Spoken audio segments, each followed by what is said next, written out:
नमस्कार।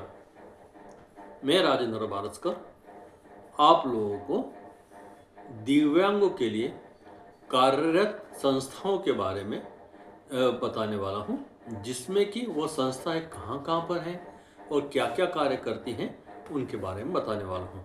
तो आर के बी स्पेशल एजुकेशन चैनल में विशेषकर जो हमारे जितने भी विकलांग हैं उनके या दिव्यांग हैं उनके कहाँ कहाँ संस्थाओं में सुविधाएं मिलेगी उसके बारे में बता रहा हूँ। तो बहुत सारे ऐसे हमारे दिव्यांगजन हैं या हमारे बहुत सारे ऐसे व्यक्ति हैं जिनको कि किसी न किसी प्रकार से शरीर में या शारीरिक और मानसिक तौर पे कोई समस्याएं होती हैं। तो उनके लिए हमें कहाँ कहाँ उपचार करना चाहिए, उपचार के लिए जाना चाहिए, कहाँ कहाँ उनको सुविधाएं मिल सकती हैं उसके बारे में बता रहा हूँ।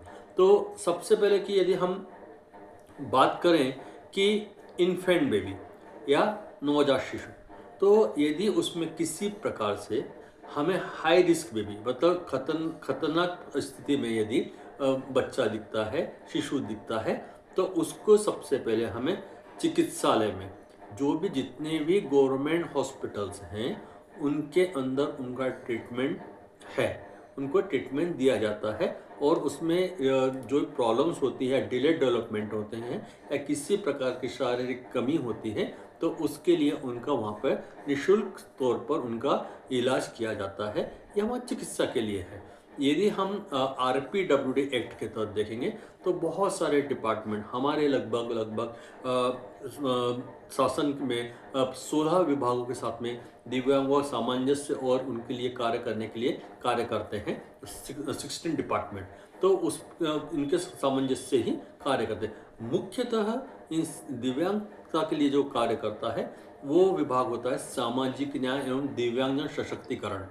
सामाजिक न्याय एवं दिव्यांगजन सशक्तिकरण मंत्रालय भारत सरकार के अंदर जितने भी प्रदेश के अंदर ये विभाग के कर्मचारी विभाग कार्य करता है उसमें दिव्यांगता के लिए कार्य किया जाता है। कई जगह इसमें निःशक्त विभाग अलग से बनाया है या उसमें साथ में कई ऐसे अलग अलग नाम से भी उनको जाना जाता है, लेकिन मुख्यतः सामाजिक न्याय एवं दिव्यांगजन सशक्तिकरण मंत्रालय भारत सरकार के द्वारा पूरे देश में यह दिव्यांगों के लिए कार्य करता है।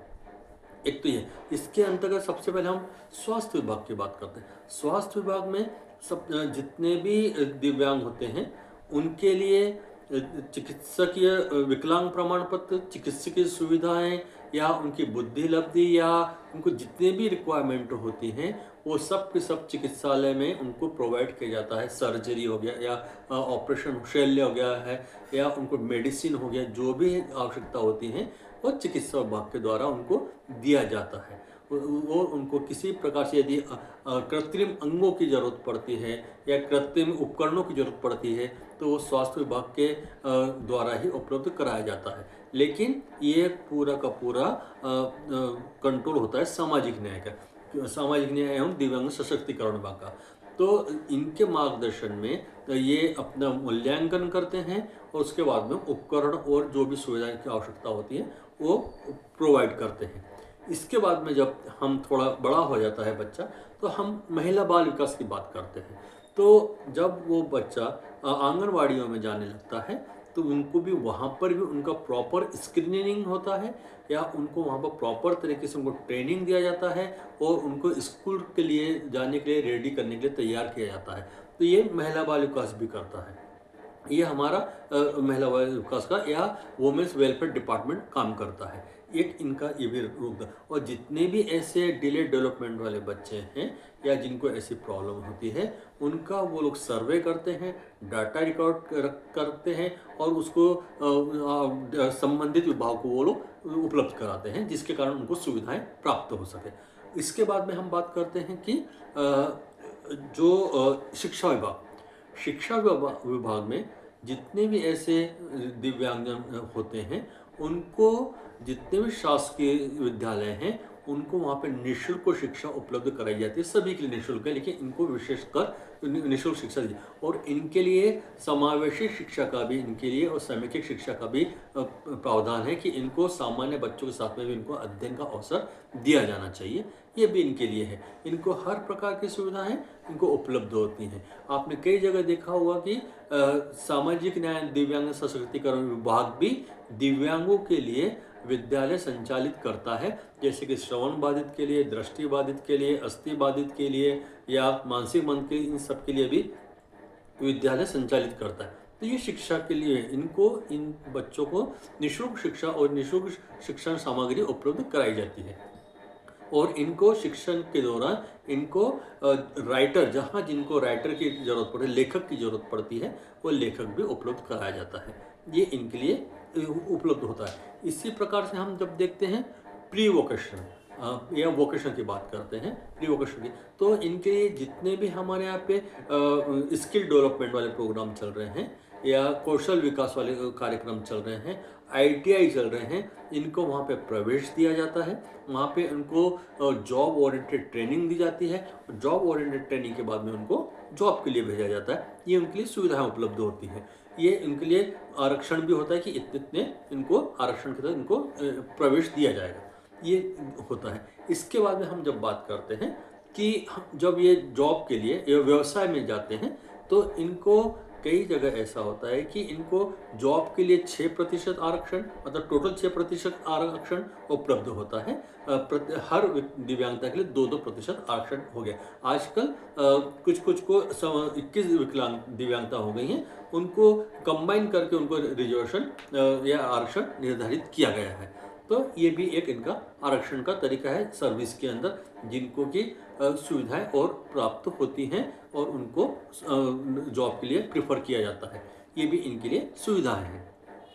व्यवसाय के लिए भी इनको लोन की सुविधाएं हैं, जो इनको नेशनल फाइनेंस है उसके द्वारा इनको लोन उपलब्ध किया जाता है। जैसे कि नेशनल फाइनेंस डेवलपमेंट कॉरपोरेशन, या हम ये कह सकते हैं कि जितने भी दिव्यांगों के लिए उनको वहाँ से लोन की सुविधाएं उपलब्ध होती है, जो कि भारत के अंदर फरीदाबाद में उपलब्ध है संस्था है। तो हम इनके द्वारा भी इनको लोन की सुविधाएं उपलब्ध होती हैं।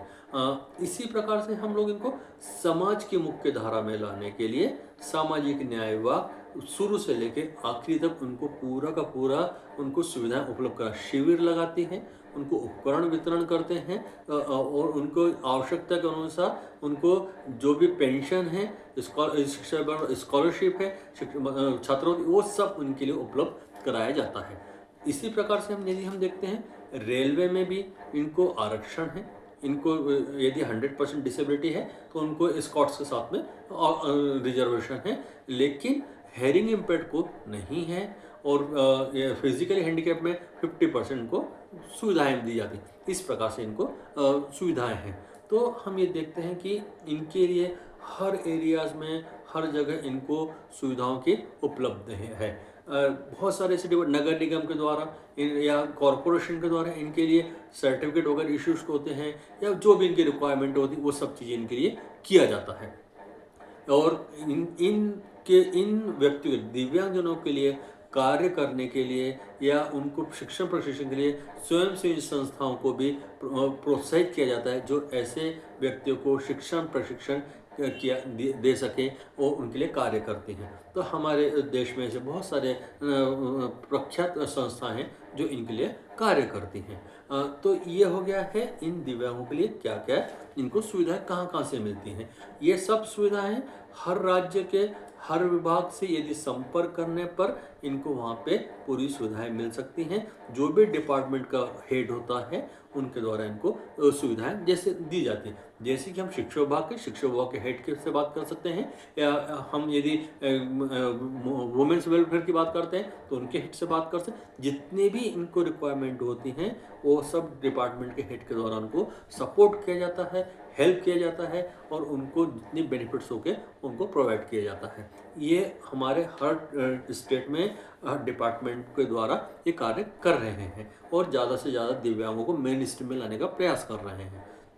अब हम बात करते हैं कि हमारे देश के अंदर ऐसे राष्ट्रीय संस्थाएं हैं जो दिव्यांगों के लिए कार्य करती हैं, जो भारत सरकार द्वारा संचालित होती हैं।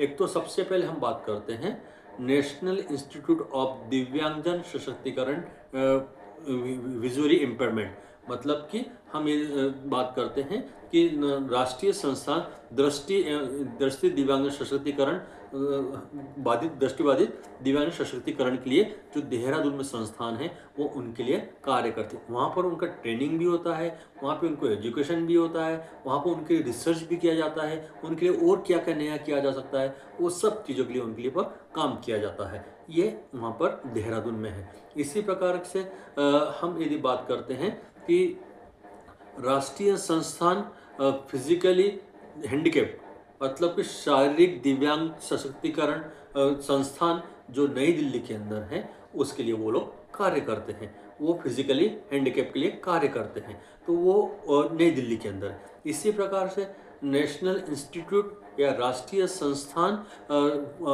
साइन लैंग्वेज, मतलब कि साइन लैंग्वेज का यह है कि हम सांकेतिक भाषा का संस्थान, दिव्यांग का संस्थान है जो नई दिल्ली के अंदर है, जहाँ पर इनको ट्रेनिंग दी जाती है, जहाँ पर इनको सांकेतिक भाषा का प्रशिक्षण दिया जाता है। इसी प्रकार से हम बात करते हैं नेशनल राष्ट्रीय संस्थान जो है मानसिक मंदों के लिए है, वो है सिकंदराबाद में, जिसका नाम है राष्ट्रीय मानसिक दिव्यांग जनों का सशक्तिकरण संस्थान सिकंदराबाद। ये सिकंदराबाद में है। इसी प्रकार से हम बात करते हैं कि जो जितने भी हमारे जो आर्टिफिशियल लिम्ब के लिए बात करते हैं वो निर्तार है, जो कि कटक में है, जिसका कि राष्ट्रीय संस्थान अंग कृत्रिम अंग निर्माता का केंद्र है जो कटक में है, जिसको निर्तार के नाम से जाना जाता है। इसी प्रकार से हम बात करते हैं राष्ट्रीय संस्थान हलन चरण वाली दिव्यांग सशक्तिकरण केंद्र, जो कि कलकत्ता में है। ऐसे बहुत सारे 10 संस्थाएं हैं जिसमें कि कार्य करते हैं। एक हमारा संस्थान, 2 संस्थान और हैं जो इन पे काम कर रहे हैं, 2-3 संस्थाएं और हैं, जैसे कि राष्ट्रीय मानसिक रोगी दिव्यांग सशक्तिकरण केंद्र जो है सीहोर मध्य प्रदेश में है। इसी प्रकार से राष्ट्रीय बहुविकलांग दिव्यांगजन सशक्तिकरण केंद्र वो है चेन्नई में है, इसके लिए कार्य करता है। इसी प्रकार से हम बात करेंगे कि जो स्पोर्ट्स के लिए इनको प्रमोट करते हैं या खेल के लिए इनको प्रमोट करते हैं, उसके लिए अटल बिहारी वाजपेयी सेंटर है दिव्यांगजनों के लिए, जो ग्वालियर के अंदर है, इनके लिए खेलों के लिए कार्य कर रहा है। इसी प्रकार से बहुत सारे ऐसे संस्थान हैं जो इनके लिए कार्य कर रहे हैं। और इसके साथ साथ इनके अंडर में ये बहुत सारे क्षेत्रीय विकलांग दिव्यांग सशक्तिकरण केंद्र आते हैं, क्षेत्रीय दिव्यांग सशक्तिकरण केंद्र, जो कि हर राज्य में, लगभग हर राज्यों में इनका एक CRC के नाम से इनको जाना जाता है। वो केंद्र इनके लिए कार्य करते हैं। इसी प्रकार से हम यदि बात करते हैं तो हर राज्य में अलग अलग तरीके से इनके दिव्यांगों के लिए कार्य करते हैं। मध्य प्रदेश यदि हम बात करते हैं तो जिला विकलांग पुनर्वास केंद्र, डिस्ट्रिक्ट डिसेबिलिटी रिहेबिलिटेशन सेंटर, ये भी कार्य करते हैं। उनके लिए सामाजिक न्याय विभाग द्वारा संचालित किया जाता है। इसी प्रकार से हम यदि बात करते हैं DEIC, district early intervention centre, ये भी काम करते हैं। ये स्वास्थ्य विभाग के द्वारा काम करते हैं। ये बिलो 18 ईयर्स के लिए काम करता है। और ये सब लोग मिलके दिव्यांगों को जितनी भी ज़्यादा सुविधाएं हैं उनके लिए कार्य करते हैं। मेनली मुख्यतः जितने भी राष्ट्रीय संस्थान हैं या क्षेत्रीय संस्थान हैं, उनका कार्य है कि दिव्यांगों को के लिए अधिक से अधिक शोध करना, अनुसंधान करना, उनको उनके लिए कितना ईज़ी या सरलतापूर्वक उनको जीवन यापन करने और समाज की मुख्य धारा में जोड़ने के लिए उनके लिए कार्य कर सकते हैं, इसके बारे में बताते हैं। इसी प्रकार से हम लोग बहुत सारे ऐसे संस्थाएं जो कार्य करती हैं, और अर्ली इंटरवेंशन जो शीघ्र पहचान, शीघ्र हस्तक्षेप के लिए जितने भी हमारे पीडियाट्रिक डिपार्टमेंट हैं स्वास्थ्य विभाग के, वो उनके लिए कार्य करते हैं।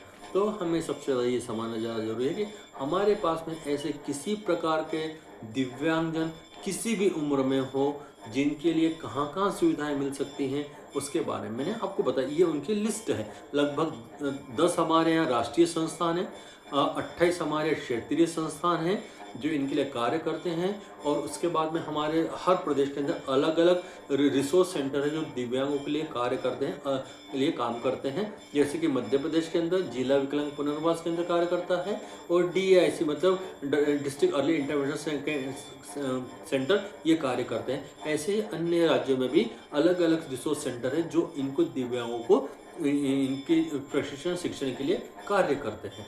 तो ये सबसे ज़्यादा जरूरी है कि हमारे पास में ऐसे दिव्यांगों को ज़्यादा से ज़्यादा इनकी जानकारी होनी चाहिए। इसके लिए मेरे वीडियो को शेयर करें, लाइक करें, सब्सक्राइब करें और कमेंट्स करें, और ये जो बेल बटन है उसको आप क्लिक करेंगे तो मेरे आने वाले वीडियो को आपको जानकारी मिल पाएगी। लेकिन मेरा ये सबसे ज़्यादा मानना है कि हमारे यहाँ ऐसे कोई भी बच्चा या व्यक्ति होता है जिसमें किसी प्रकार से शारीरिक या मानसिक समस्याएं या कमी होती है, तो सबसे पहले परिवार को उस व्यक्ति को स्वीकारना बहुत ज़्यादा ज़रूरी है, और परिवार के या उसके वातावरण को सुदृढ़ होना बहुत ज़्यादा ज़रूरी है कि उसके लिए हम समाज की मुख्य धारा में उस व्यक्ति को ला सकें। यदि माँ बाप उस बच्चे को स्वीकार नहीं कर पाते हैं तो वो समाज से दूर रह जाता है और उसका विकास धीमा होने लगता है। तो हमें जितने भी ऐसे जो संस्थाएं हैं उनमें हमें अवश्य लेके जाना चाहिए। समाज के हर गतिविधियों में ऐसे बच्चों को सहभागी कराना चाहिए, या समाज से हमें उसको छुपाना नहीं चाहिए। समाज में उसको ज़्यादा से ज़्यादा, उसको जितना ज़्यादा एक्सपोजर मिलेगा समाज का, उतना ज़्यादा उसका डेवलपमेंट बहुत होगा उसको। और हमें कोशिश करना चाहिए कि उसके जितने भी समान उम्र के व्यक्ति होते हैं, बच्चे होते हैं, उनके साथ में उनको खेल में हर चीज़ में उनको सहभागिता का अवसर प्रदान, जितना ज़्यादा समान अवसर, समान भागीदारी और या न्याय की बात करेंगे, अधिकार की बात करते हैं, तो उनको मिलना चाहिए। यदि हम समाज, परिवार यदि खुद इन चीज़ों की जानकारी रखते हैं तो हमारे आसपास के बच्चों को, व्यक्तियों को, हमारे घर परिवार के बच्चों को, व्यक्तियों को हम ज़्यादा से ज़्यादा सुविधाएं उपलब्ध करा पाते हैं।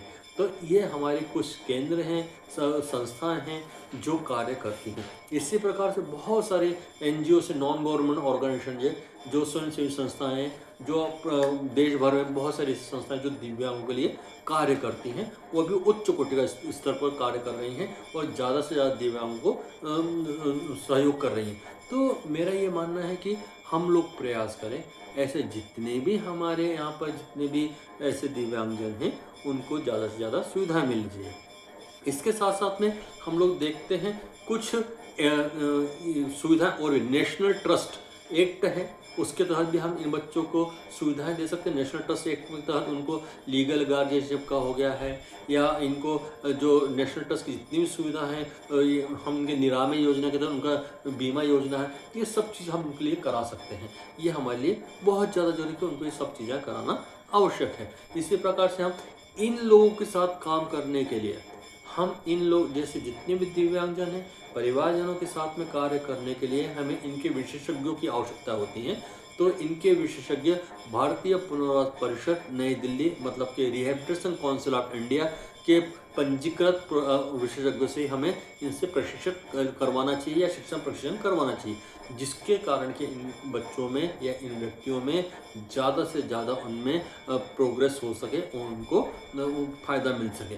तो हमारे पास जितने भी ऐसे रिहेबिलिटेशन प्रोफेशनल्स हैं, चाहे फिजियोथेरेपिस्ट हो, ऑक्यूपेशनल थेरेपिस्ट हो, स्पीच थेरेपिस्ट हो, ऑडियोलॉजिस्ट हो, साइकोलॉजिस्ट हो, रिहेबिलिटेशन साइकोलॉजिस्ट हो, स्पेशल एजुकेटर्स हो, HIVI, MRO, जितने भी स्पेशल CPLD जितने भी होते हैं, इन सबके स्पेशल एजुकेटर्स हो गए और केयर गिवर्स हो गए हैं, या बहुत सारे